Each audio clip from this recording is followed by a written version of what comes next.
What's going on, everybody? This is Jeff with Living in Arizona, and today we are going to talk about things that are fact versus myth in Arizona.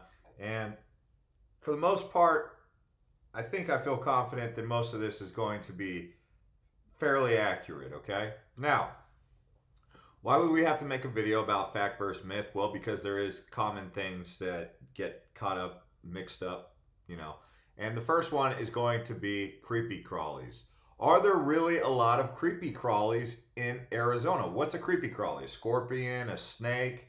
And the truth is, yes, they're here. Okay?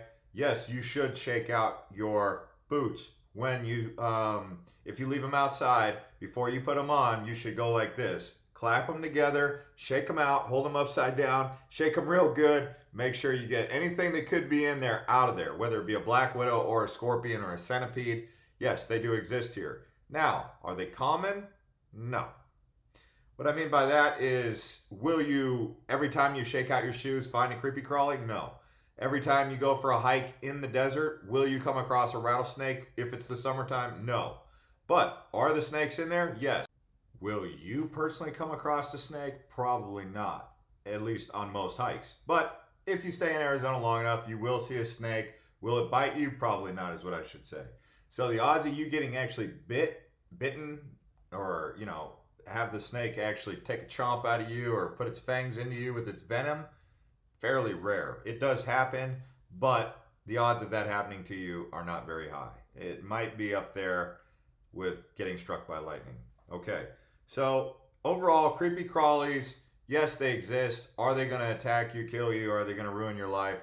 Probably not. So every state I've ever been to has its own form of creepy crawlies. Arizona does have rattlesnakes, and those can be kind of scary. We have bull snakes, king snakes that sometimes do get confused with rattlesnakes. But for the most part, if you're thinking, oh, I'm not going to move to Arizona because I don't want to deal with the creepy crawlies, put that on the back burner, okay? Now, the next thing that comes up quite a bit is Mexican food in Arizona about as good as anywhere in the country, and is it comparable to Mexico? Well, I've personally been to Mexico City, and I would say I've never had Mexican food quite as good as I had in Mexico City. So yes, I mean, Arizona does have some of the best Mexican food, but to say that it's on par with Mexico, I think is a stretch. So I'm gonna have to say that's a myth. So to all you guys, yes, Arizona has good Mexican food, some of the best in the country, but it's not on par with Mexico. You're still going to get better Mexican food in Mexico. Now they say, do you need to learn Spanish when you move to Arizona? And the Spanish population is here, but no, you don't need to learn Spanish to live in Arizona. But it never hurts. I mean, I like Mexicans. I think people from Mexico are friendly. So if you want to have a conversation with people from Mexico, you should learn some Spanish. It's fun. I mean, Mexican people, especially when you speak their language, they appreciate that and they like that. So if you can, learn some Spanish for your Mexican neighbors, especially if you ever go down to Arizona or Arizona's beach, Puerto Penasco in Mexico, Rocky Point. When you're down there, you're gonna say, what do they say? Yo tengo cerveza. Or donde comida? If you don't know what I said, can I have a beer? Or do I have a beer? Or where's the food? Comida is food. Cerveza is beer. Just little words like that. There's more to it than just hola, muchacho. There's all sorts of different words. Now, do you get sunburned in Arizona? For those of you who are from Northern Europe or have very light colored skin, even if you don't have very light colored skin, I mean, you could be any color really and get too much sun exposure in Arizona. It happens, yeah. So, especially in the summertime, Arizona heat can be suffocating. Now, here's something that is kind of different that, is a little bit of a myth, I would say, is people are always saying, oh, it's a dry heat. No, you obviously haven't been here during the monsoon. So it is a myth that it's only dry heat, because during monsoon season, we get humidity. Yeah. So if you thought that was the case, there you go. Now, another thing that people think is everyone in Arizona is a desert rat or just a cowboy, and no, that's not true. We've got plenty of snowbirds here. If you don't know what a snowbird is, they migrate here every year. They're people who live in like Wisconsin for the summer, and they come to Arizona for the winter, for the a little bit warmer winters. Now, another thing that is a myth is people think that, oh, because Phoenix is so hot, it's the Valley of the Sun, that it never snows or that it doesn't get cold in Arizona. And I've said this in a couple other videos. Arizona's been known to have the coldest place in the nation and the hottest place in the nation all in the same day. Now, can it snow in Phoenix? Yes. Has it snowed in Phoenix? Yes, sort of, if you include hail. But that's something that people don't fully understand is you can be in Phoenix and see snow up on the mountains not too far away from right where you're at. So that's kind of something to keep in mind. Now, people want to know, is it really a big rivalry between the Wildcats and the Sun Devils? Arizona State Sun Devils, Arizona Wildcats. Yeah, you really can't be a fan of both. I mean, you can, but it doesn't really, it always ends up you end up picking one. Are you a Wildcat fan or are you a Sun Devil fan? So you're going to have to probably end up thinking about that a little bit before you get too far into it. Now, outside of creepy crawlies, what other kind of animals are there? They think because it's a desert, we don't have much. Well, actually, yeah, we do. We have all sorts of different cats. We have bobcats. They call them wildcats. Arizona Wildcats, right? You have pumas.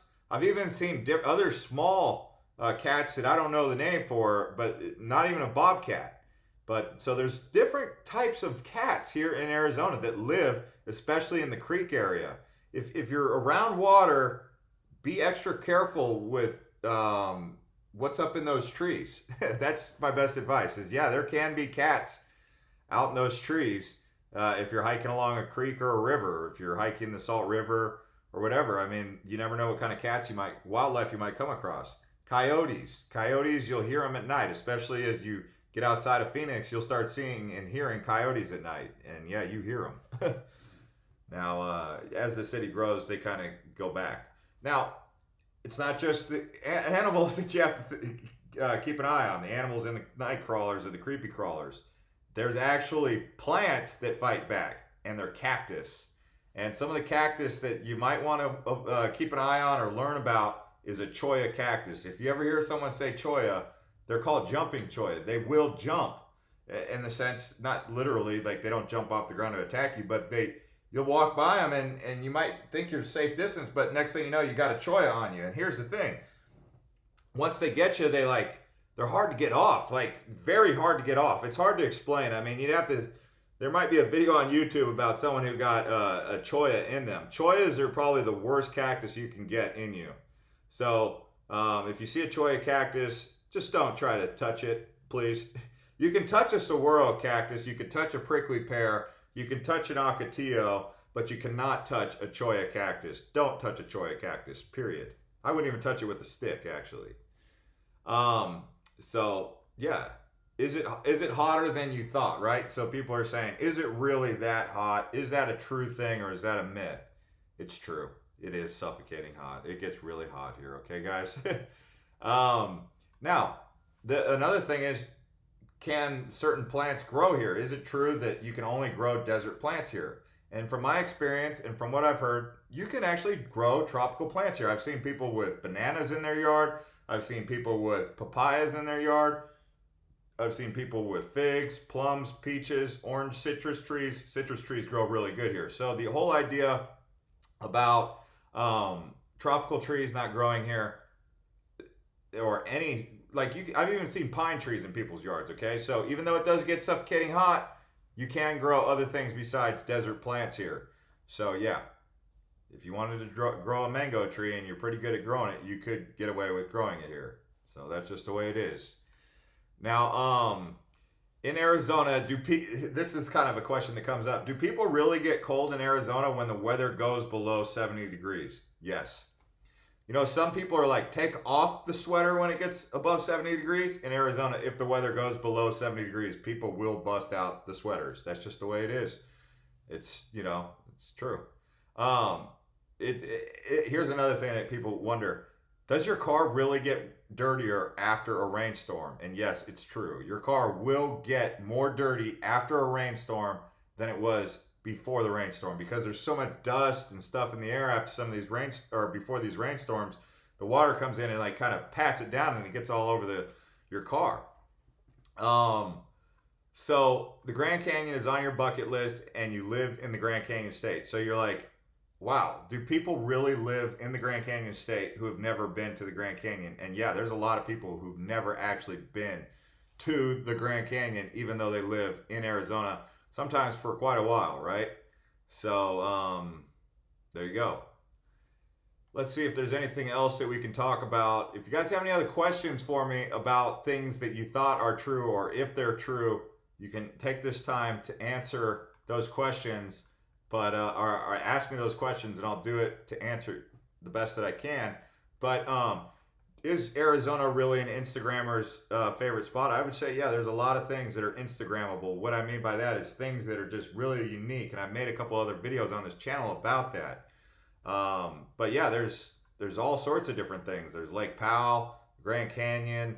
There's plenty of waterfalls, Havasupai, and there's even waterfalls all over this place that people don't even Instagram. So there's like 30 different awesome waterfalls all across the state that people can hike to or walk to if you want to, take that hike. And bear in mind, if you want to run the risk of bumping into where the wild things are, because when we talk about the wild things, if you're living in a city, you're not going to bump into these rattlesnakes or these bobcats or these wild animals, coyotes, like you would once you go up into these canyons and stuff. You go up into the canyons, that's where you see the wildlife, whether it be a snake.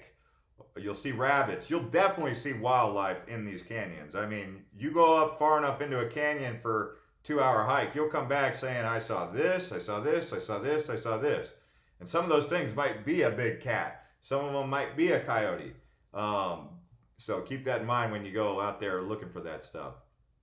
There is is it true that Arizona is rich in Native American culture? And yes, the answer is yes. There's Montezuma's Castle, there's Canyon de Chelly, so many places in Arizona that have Native American history and plenty of history from the ancient peoples that used to inhabit this land. So you can check that out. Like I said, guys, this list can really go on. I mean, if you have any questions about, is that true? You heard that here, or heard that from your friend, go ahead and ask me in the comments. And thanks to everyone who's been liking these videos and subscribing to the channel, and we'll keep them coming. Ask me a question about something to make a video about. All right, guys, so hope you guys enjoy this, and we'll see you next time.